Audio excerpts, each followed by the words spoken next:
Assalamualaikum warahmatullahi wabarakatuh. Kembali lagi dengan saya di sini dengan tentunya di channel kita, yaitu channel membahas tentang seputar dunia kemahasiswaan, jelentnya mahasiswa dan triks untuk menjadi mahasiswa sukses. Oke, kali ini kita akan masuk ke ada pertanyaan nih dari teman yang ini. Ting ting gitu ya. Nah, yaitu pertanyaannya, bagaimana cara untuk gambaran tentang apa tuh, saya belum baca gambaran tentang interview dan triknya sebagainya. Di sini saya akan memberikan gambaran tentang interview dan tentunya triks dan tips supaya kita mudah menghadapi interview tersebut. Teman-teman pasti banyak sekali merasa yang sudah kerja ya, pasti merasakan kadang-kadang ilmu yang di kampus ada beberapa yang belum teraplikasikan di dunia pekerjaan. Ya, contohnya kalau di komputer nih, kita pernah belajar 01 atau bilangan biner 0101. Nah, di situ di tempat pekerjaan nanti itu nggak akan dibahas lagi tentang 01 bilangan dan biner dan sebagainya. Ya, karena di situ sudah ada bagian yang tertentu yang sudah membahas tentang itu. Nah, di sini kita akan membahas tentang bagaimana cara mendapatkan pekerjaan dengan cepat.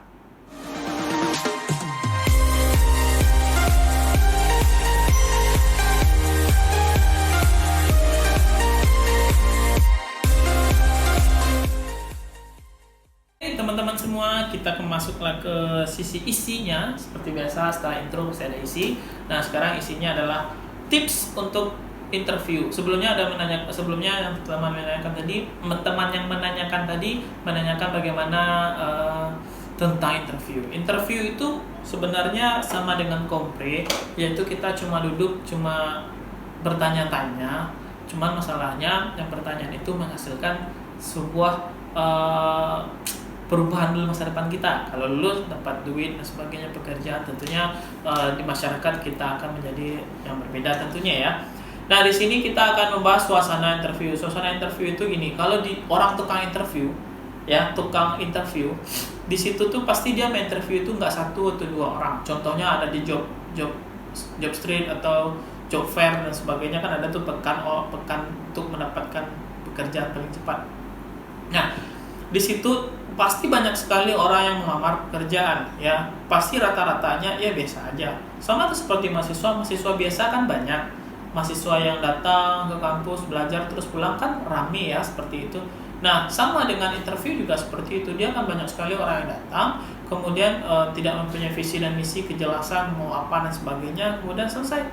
Banyak sekali yang seperti itu. Nah, trik yang paling pertama yang diingat semua orang tukang interview adalah orang yang berbeda dengan orang lain. Oke?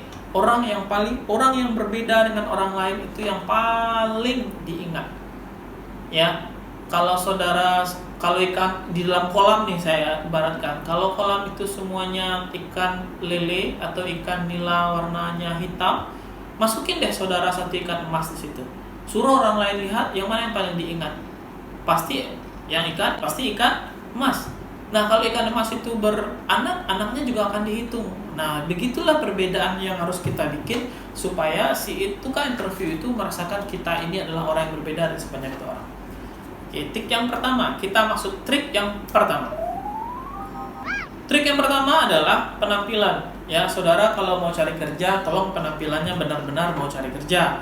Jangan ada yang rambut yang gondrong, pakai ginian. Mana sih ada yang pakai seperti itu mau cari kerja? Kan nggak ada ya. Nah, saudara harus benar-benar menyesuaikan apa kebutuhan dari sebuah perusahaan tersebut. Kalau saudara contohnya di perbankan, orang rapi dan sebagainya, saudara cobalah rapi, mungkin kumis dipotong, janggut dirapikan, rambut dirapikan, mungkin pakai minyak rambut dan sebagainya. Karena memang ciri khas orang bank rapi ya. Nah, sedangkan kalau mau masuk ke marketing, contohnya di finance dan sebagainya, apa yang dibutuhkan orang sana, ikutin gayanya.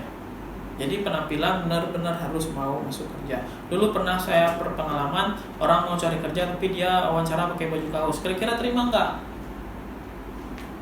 Belum masuk aja sudah nggak menghargai ya, apalagi sudah masuk kan susah. Dua adalah persiapan pengetahuan. Contoh, untuk membuat kita berbeda dengan orang lain, kita harus mempunyai ilmu pengetahuan. Contoh lagi nih, kalau kita misalnya melamar ke perbankan, nanti akan ditanya, kenapa melamar di sini? Saudara harus jabarkan tentang pengetahuan saudara tentang perbankan, mungkin apa itu kredit, debit, kredit, kemudian giro, apa itu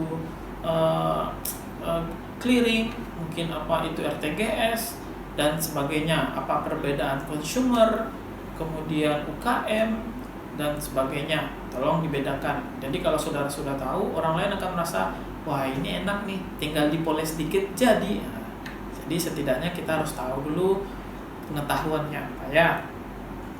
Selanjutnya, belajar senyum. Nah, percaya nggak percaya, tapi ini adalah efektif sekali, yaitu senyum-senyum aja. Jadi perkenalkan dengan hai, perkenalkan nama saya Agi, senyum. Perkenalkan nama saya Agi Pak, boleh saya duduk? Silakan duduk. Nah, jadi sebelum kita disuruh duduk, ada baiknya kita menentang orang tersebut atau menanya kepada orang tersebut, boleh saya duduk? Boleh. Baru kita duduk. Itu akan membuat orang itu agak tertegun. Oh, sebanyak ini orang kok cuma dia yang nanya boleh duduk ya? Nah, itu sudah mulai membuat orang ingat sama kita. Mulai jadi ikan emas. Nah, ya. Jadi silakan mulai dengan cara belajar senyum, yaitu coba dengan senyum. Lihatkan kewibawaan kita, kesiapan kita untuk memasuki ranah pekerjaan itu. Ranah pekerjaan ini berbeda dengan yang SMA atau kuliah. Ya, kalau kuliah ya kamu yang bayar uang kuliah. Kalau kerja dia yang akan bayar kamu. Jadi cobalah untuk bersikap manusiawi dan ramah sekali kepada orang lain. Selanjutnya, kontak mata. Ya, jadi kalau mau menjawab pertanyaan jangan lihat ke bawah, jangan lihat ke samping, lihat matanya dia. Buktikan kalau saudara itu mempunyai mental yang siap untuk bisa bekerja dan benar-benar layak untuk dibayar sama orang lain. Selanjutnya, tonjolkan kemampuan. Jadi kalau ditanya, kamu bisa apa? Buktikan dengan saya bisa ini, saya bisa itu, saya bisa misalnya bisa programmer, saya bisa bikin inilah hasil website saya, ini adalah kolega saya, dan ini adalah relasi partner dan sebagainya saya, sehingga orang lain juga tahu saya bisa ini dan sebagainya. Dan tentunya harus ada soft skill di bidang ini. Soft skill perbedaannya apa dan bagaimana, silakan cek di video saya yang sebelumnya tentang ilmu komunikasi atau berbicara. Ya, di situ ada cara untuk meningkatkan soft skill. Selanjutnya, buat tantangan. Nah, jadi banyak pertanyaan yang akan timbul. Silakan feedbacknya itu buat tantangan kepada si tukang interview. Contoh, apakah bisa seperti ini? Apakah bisa seperti itu? Jawab, Pak, saya adalah orang yang sangat bersemangat dan saya mau untuk selalu belajar. Kalau Bapak mau membuktikan kata-kata saya, silahkan Bapak terima saya dan saya akan membuat Bapak tidak kecewa dengan memilih saya. Itu kuncinya. Jadi bikinlah tantangan sehingga orang itu akan terkejut. Ada ya orang yang bisa menantang saya seperti ini sebanyak orang. Rata-rata kan orang, iya Pak, bisa Pak, oke Pak. Nah ini jangan seperti ini. Jangan iya Pak seperti itu. Jadilah orang yang benar-benar kalau Bapak mau, Bapak bisa untuk mengajak saya join dengan Bapak. Nanti akan saya buktikan kemampuan saya dan itu tidak akan membuat Bapak kecewa. Dan saya adalah orang yang mau sekali belajar. Selesai masalah. Orang lain akan juga merasakan, wow, excited. Selanjutnya, jelaskan alasan yang kuat kenapa saudara mau ambil bagian itu. Contoh, ambil marketing. Kenapa ambil marketing?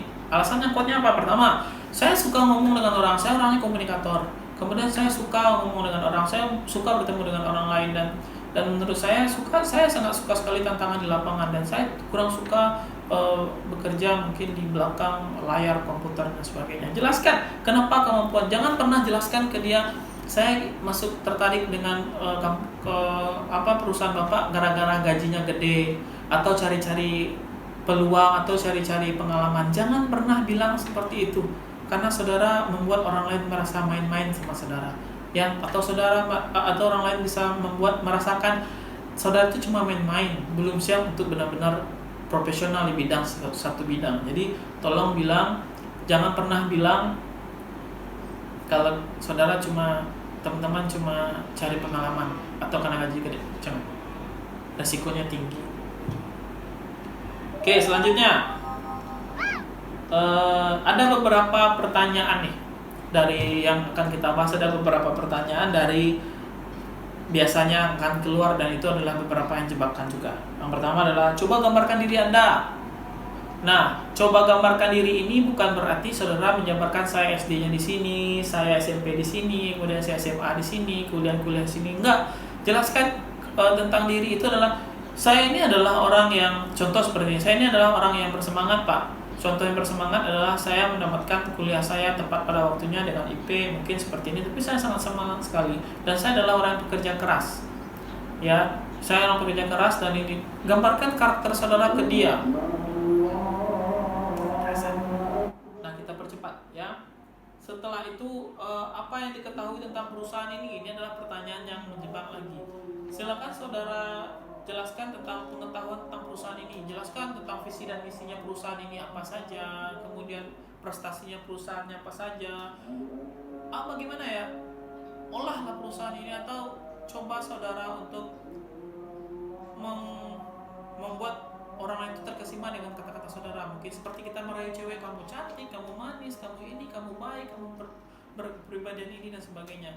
Perusahaan juga mau akan dibuat sedemikian rupa. Ya, jadi ingat harus diangkat-angkat perusahaannya. Selanjutnya,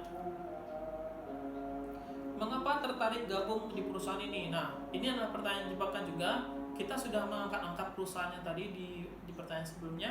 Sekarang ditanya lagi yang seperti ini. Berarti dia harus melihat korelasi dari jawaban yang A, kemudian jawaban yang ini, jawaban dari yang pertanyaan sebelumnya dengan jawaban yang ini. Jadi saudara teman-teman mesti tahu, sadar dengan apa yang saudara jawab tadi, kemudian jawabnya ya karena yang seperti yang saya sebutkan tadi, Pak. Perusahaan ini adalah perusahaan yang sangat besar sekali, dan saya mau menjadi bagian dari perusahaan ini. Saya tidak mau menjadi hanya orang yang melihat perusahaan ini bangkit sedangkan saya tidak di bagian itu. Saya mau sekali bergabung dengan perusahaan ini karena saya yakin masa depan perusahaan ini sangat bagus, dan itu juga sangat bagus sekali dengan masa depan saya. Gitu. Selanjutnya, kemudian prestasi apa saja yang pernah diraih. Nah, di sini ini yang berhubungan dengan, bukan bilang juga saya pernah menang lomba karung, enggak juga ya. Di sini yang ditanya adalah bidang yang dibahas. Kalau mau marketing, prestasi apa saja? Mungkin pernah MLM dulu pas mahasiswa, dapat bintang-bintang berapa. Kemudian saya di mahasiswa dulu ada kuliah kewirausahaan, kemudian saya mendapatkan nilai tertinggi di kelas. Saya mendapatkan nilai tertinggi, Pak, karena saya pernah menjual ini, menjual itu. Kemudian kalau kita di pemasaran, saya pernah budidaya ikan lele, jelaskan tentang budidaya ikan lele seperti apa, sehingga orang lain itu mengerti orang ini benar-benar layak untuk kita terima gitu. Jangan bilang, coba jelaskan prestasi apa saja. Saya pernah juara 1, juara 2, kemudian di SD saya pernah lomba mewarnai. Itu nggak penting sekali untuk dibahas ya, karena di CV juga sudah ada, tinggal dibaca aja. Tapi yang paling penting itu adalah menjelaskan tentang yang sama, match dengan yang diterima. Ya, kalau kita diterima di bagian IT, ya jelaskan tentang IT. Kalau diterima di bagian olahraga, ya olahraga dan sebagainya ya. Selanjutnya, mau gaji berapa? Mau digaji berapa? Nah, ini adalah momok yang paling menakutkan untuk kita bahas sebenarnya. Tapi jawabannya santai aja. Kenapa? Jadi begini, logikanya semua perusahaan itu punya rank masing-masing untuk membayar gaji karyawannya. Pemerintah sudah membahas juga tentang UMR dan sebagainya. Ya, pastinya perusahaan akan membayar sesuai dengan grade-nya kita, kemudian tingkat kita masuk dan loyalitasnya kita. Ini adalah pertanyaan sebenarnya yang melihat kemampuan si calon pekerja itu menghargai ilmunya sendiri. Ya. Jadi contoh seperti ini nih. Kamu mau digaji berapa dengan perusahaan kami? Nah, itu kan pertanyaan yang berapa yang mau digaji? Kalau kita jawab sesuai UMR aja, Pak. Nah, berarti kan kita tidak menghargai kemampuan kita sendiri. Ya enggak? Nah, jawabannya seperti ini, simpel. Saya bisa ini, Pak, dengan kemampuan yang sudah saya bilang tadi di atas, dengan kemampuan saya yang prestasi saya sudah bilang di atas, menurut saya layak digaji sekian. Tapi saya juga menyerahkan sepenuhnya kepada perusahaan tentang kebijaksanaan perusahaan berapa yang harus digaji, karena saya tahu perusahaan pasti mempunyai standar dalam pengajian dan standar itu pasti sudah dipikirkan sedemikian rupa. Bilang seperti itu, jelas-jelas ya. Jangan dibilang terserah Bapak aja dan sebagainya, mau kamu dibayar 1.000 kan enggak mau kan. Jadinya kalau nggak mau dibayar segitu harus bilang apa yang kita mau, tapi landasi dulu ya. Selanjutnya, mau ditempatkan di daerah nggak? Nah, ini teman-teman yang fresh graduate sekali, takut sekali nih mau diletakkan di tempat daerah terpencil, jauh dari orang tua dan sebagainya. Kadang di perusahaan tuh kamu harus tahu, contoh nih, kalau kamu di Jakarta, ya, kamu di Jakarta, kamu melamar di suatu perbankan, ingat di Jakarta itu adalah pusatnya. Jadi kalau kita mau lamar ke Jakarta, kalau di perbankan ada ODP, MDP, maka saya bilang harus belajar dulu dengan perusahaan ini bagaimana, yang dilamar itu bagaimana, ya, apa yang dilamar dan perusahaan ini bagaimana. Kemudian kalau kita lamar ODP, MDP dan sebagainya, itu saudara pasti akan diopor-opor ke daerah-daerah tertentu, Bengkulu, Palembang, Padang dan sebagainya. Mungkin itu di Kalimantan, Sulawesi. Tapi kalau saudara lamar perusahaannya itu adalah di daerah, contohnya di Padang, di Bengkulu, di Palembang, itu sangat tipis sekali kemungkinan saudara akan diopor-opor, karena itu adalah perekrutan reguler namanya, bukan perekrutan pusat. Jadi reguler yang merekrut, jadi orang di daerah itu yang merekrut, jadi saudara juga akan kerja di daerah tersebut ya. Jarang sekali kerja direkrut di Padang tapi ditempatkan di Papua, jarang sekali, kecuali saudara interviewnya di Jakarta. Ada kemungkinan besar saudara akan diopor-opor. Tapi kalau di Kalimantan dan sebagainya, ya di Kalimantan aja, biasanya seperti itu. Paling diopor akan ke daerah dalam provinsi yang sama ya. Jadi hati-hati dalam menjawab itu. Yang terakhir adalah pertanyaan yang terakhir, apakah ada pertanyaan? Nah itu ya, nah ini dia masalahnya. Apakah ada pertanyaan? Nah, kita mau jawab apa seperti itu? Tidak ada Pak. Kalau sudah ada berarti interestnya kita nggak ada, tertariknya kita nggak ada. Silakan jawab. Terima kasih Pak untuk waktunya. Saya mau bertanya, untuk hasil interview ini kapan ya kira-kira akan saya terima? Karena saya sangat berharap sekali bisa join dengan Bapak. Jawab seperti itu. Dia akan bilang nanti akan kita kabari via telepon. Oh begitu ya Pak ya. Oke, terima kasih Pak waktunya. Baru kita tutup. Mungkin itu saja pertanyaan saya. Terima kasih atas waktu yang telah Bapak berikan. Dia akan balas lagi, oh iya sama-sama, terima kasih ya Masnya, nanti akan saya telepon Masnya atau bagaimana. Oke, terima kasih. Ingat, senyum lagi, saudara berdiri kayak gitu, saya pamit Pak, Assalamualaikum, salam, senyum. Salamnya itu jangan kayak gini, tapi benar-benar yang kokoh sekali, yang masuk tangannya ke semuanya, itu melihatkan saudara itu adalah pekerja tangguh sekali. Salam, wibawanya naik sekali itu. Ya, itu triksnya. Dan ingat, kalau saudara mau cari pekerjaan, masih interview, berarti saudara masih dalam kategori mencari.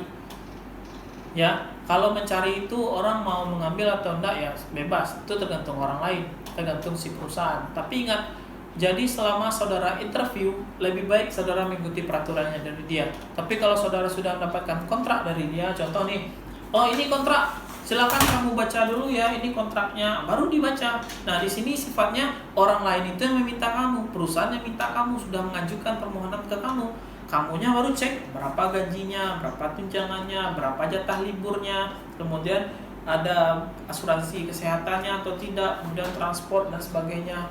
Kalau sudah dicek semua, rasanya oke, tanda tangan kontrak. Tapi kalau enggak, saudara bisa ajukan banding. Bu, saya bertanya, ini kontraknya kok seperti ini tulisannya, saya kurang setuju dan sebagainya. Ya, ingat perusahaan itu kalau sudah menginterview saudara itu, apalagi sudah psikotes, dia sudah mengeluarkan uang yang cukup banyak untuk merekrut saudara, dan dia pastinya akan memprioritaskan saudara untuk masuk dulu ke dalam perusahaannya dia. Oke, jadi ingat posisinya kita kalau masih wawancara, ikutin aja gayanya dia.